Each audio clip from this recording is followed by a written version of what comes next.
આપ્યો છે એમાં થોડી અતિશયોક્તિ છે. સમાજમાં છે 1-2% વર્ગ એવો હોય, પણ એને જે કીધું છે 10માંથી 9 પાટીદારો પકડાય છે, વ્યસન એવું કાંઈ હોતું નથી.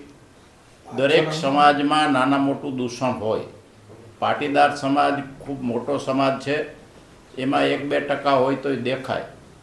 એટલે એ બેને જે આપ્યું છે, ચેતવણી આપી છે એ બરાબર, પણ જે ટકાવારી આપી છે એ ટકાવારી બરાબર નથી.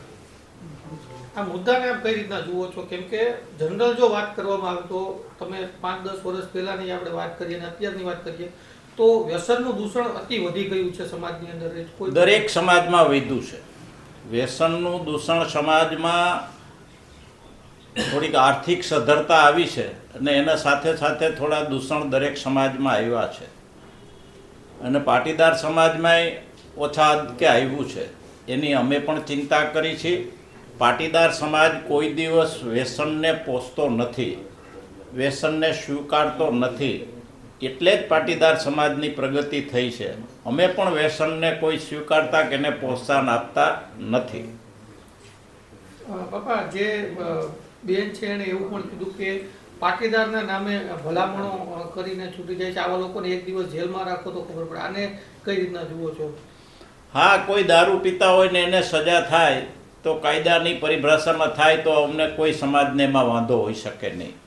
પરંતુ ભલામણના ફોન આવે છે તેવું પણ બેને જણાવ્યું. સમાજના અગ્રણીઓ દ્વારા ભલામણના ફોન આવે છે. દરેક સમાજમાં ભાઈ આવું થતું હોય, પણ મને 35 વર્ષ થયા આ સમાજમાં આગેવાનીમાં, અમે આવા કોઈ દિવસ કોઈને ભલામણ કરી નથી.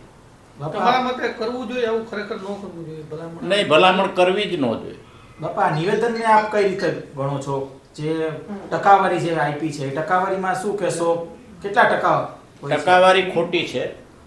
કોઈ પણ સમાજમાં 1-2% હોય દૂષણ, બાકી જે એને 10માંથી 9 કીધા છે 90% કોઈ સમાજમાં ન હોય. પાટીદાર સમાજમાં તો હોય જ ન શકે, પણ કોઈ પણ સમાજમાં 90% વ્યસન હોય નહીં. એનો જો દાખલો દે,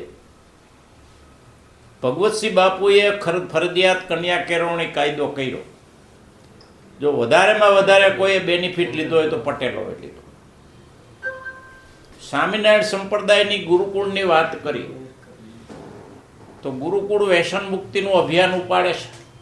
એમાં વધારેમાં વધારે ગુરુકુળમાં કોઈની સંખ્યા ટકાવારીમાં હોય તો પાટીદારોની છે.